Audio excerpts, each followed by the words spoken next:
രാജു, ഇത് നമ്മൾ എന്ത് ചെയ്യും രാജു?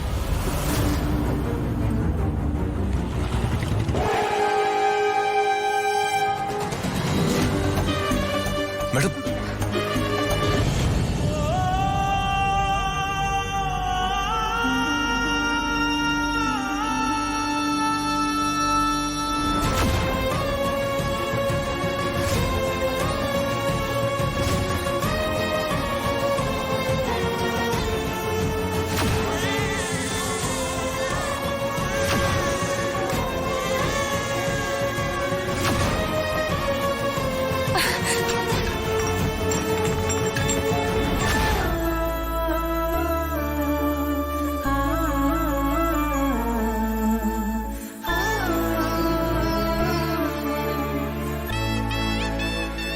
ദിവ്യ, എന്റെ മോൻ.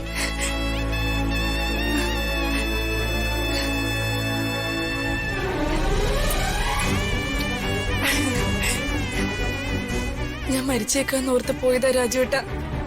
പക്ഷെ എന്റെ കുഞ്ഞിന്റെ മുഖം ഓർത്തപ്പോ എനിക്കതിന് സാധിച്ചില്ല. ദിവ്യ, നീ എന്ത് പണിയാ കാണിക്കാൻ പോയത്? മരിക്കാനോ?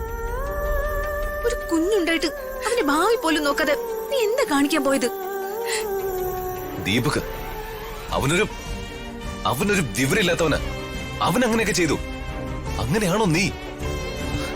ഈ കുഞ്ഞിനെ നിനക്ക് വളർത്തണ്ടേ?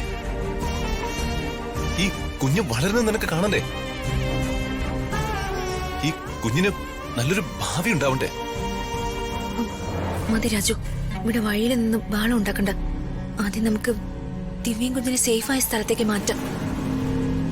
ശരി ഋതിക മേഡം.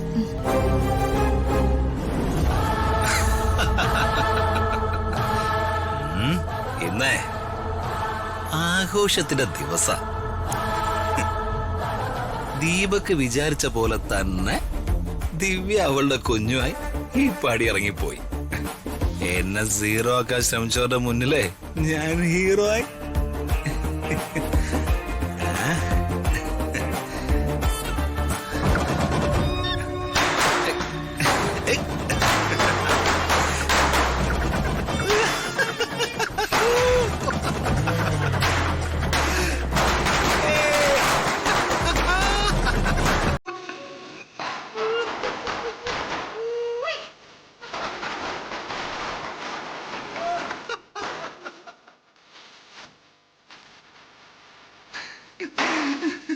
എടാ, നീ എന്താണ് ഈ കാണിക്കുന്നേ?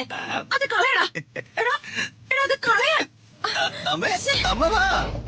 ഇത് നമ്മുടെ ദിവസമല്ലേ? നീ ഇത് തോന്നിവാസാണ് ഈ കാണിക്കുന്നേ. എടാ, നിർത്തടാ. പടക്കം കളയാനല്ലേ പറഞ്ഞത്?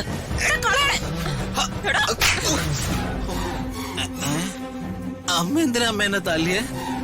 എടാ, തോന്നിവാസം കാണിച്ചിട്ട് എന്തിനാണെന്നോ? എടാ, ഇവിടെ അകത്ത് ആരെങ്കിലും ഉണ്ടായിരുന്നെങ്കിലോ? നീ എന്തിനാ ഇപ്പൊ പടക്കം പൊടിച്ചേ? അവള് പോയില്ലേ ആ ദിവ്യ? അതിന് അതിന്റെ ആഘോഷ. ഞാൻ എന്റെ ഫ്രണ്ട്സിനെല്ലാം പാർട്ടി കൊടുത്തു. എടാ, നീ കള്ളു കുടിച്ചിട്ടുണ്ടോ? കുടിച്ച് ബോധമില്ലാതെ ഓരോ തോന്നിവാസങ്ങൾ കാണിച്ചു കൂട്ടരുതെന്ന് ഞാൻ നിന്നോട് പറഞ്ഞിട്ടുള്ളതല്ലേ? എടാ, താഴെ തെറിച്ചവനെ. അമ്മയ്ക്കത് പറഞ്ഞാൽ മനസ്സിലാവില്ല. എന്റെ ഉള്ളിൽ തീയുമായിട്ടാ ഞാൻ ഇത്രയും ദിവസം നടന്ന്. ആ DNA റിപ്പോർട്ടിലെ ഞാനാണ് ദിവ്യയുടെ കൊച്ചിന്റെ അച്ഛനെന്ന് അമ്മയ്ക്ക് അറിയാലോ. അതെങ്ങാനും ഈ വീട്ടിലെല്ലാരും അറിഞ്ഞിരുന്നെങ്കിലേ അവളെയും അവളുടെ കുഞ്ഞിനെയും ഞാൻ ജീവിതകാലം മുഴുവൻ ചുമക്കേണ്ടി വന്നേനെ. എടാ, നീ ഇതൊക്കെ ഇവിടെ നിന്ന് വിളിച്ചു കൂവി ആരെങ്കിലും അത് കേട്ട് കഴിഞ്ഞാൽ അത് അതിലും വലിയ പ്രശ്നമാകും. ഓരോ അമ്മമാരും മക്കളെ നേർവഴിക്ക് നടത്താനാ ശ്രമിക്കണം. അംബിക മാഡം നേരെ തിരിച്ചു. അത് വേണേട്ടും പറയുന്ന നേരാ. ആ അംബിക മാഡം സ്നേഹം നടിച്ച് ആളുകളെ ദ്രോഹിക്കും. അമ്മേ, ഋതിക മാഡത്തിന്റെ അമ്മായിയെ കുറിച്ചായി പറയുന്നത്. സാരമില്ല പ്രിയച്ചി, രാധമ്മ പറഞ്ഞോട്ടെ. എനിക്കതില് ഒരു വിഷമവും ഇല്ല. അമ്മായിയുടെ സ്വഭാവവും ദീപകിന്റെ സ്വഭാവവും അടുത്തറിയാവുന്നവർക്കൊക്കെ ഈ കാര്യങ്ങളൊക്കെ അറിയാവുന്നതല്ലേ. പക്ഷേ അവരുടെ സ്വഭാവം അറിയാത്ത ഒരാളാ വീട്ടിലുണ്ട്. നമ്മുടെ വർമ്മ സാർ.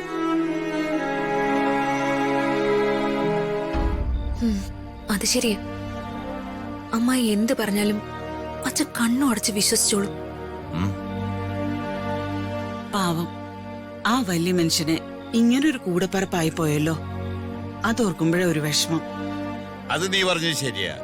വർമ്മ സാറ് തങ്കപ്പെട്ടൊരു മനുഷ്യനാ. ഇത്രയും ക്ഷമയും എളിമയും സഹനശക്തിയുള്ള ഒരു മനുഷ്യനെ എന്റെ ജീവിതത്തിൽ ഞാൻ കണ്ടിട്ടില്ല. ആ അംബിക മാഡത്തിനും ദീപക്കിനും ഇത്രയും ക്രൂരത കാണിക്കാൻ എങ്ങനെ മനസ്സ് വരുന്നു എനിക്ക് മനസ്സിലാവാത്ത. ഇതൊക്കെ എന്തോന്നും ക്രൂരത. പണ്ട് ആ പാവം പത്മാവതി മാഡത്തോട്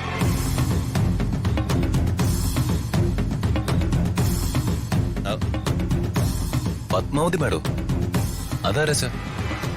അതോ ആ സംസാരത്തിനിടയിൽ ഞാൻ വേറെന്തോ ആലോചിച്ച് പറഞ്ഞതാ. പ്രായമായി വരുമ്പോ ഓരോരോ ഓർമ്മകള്.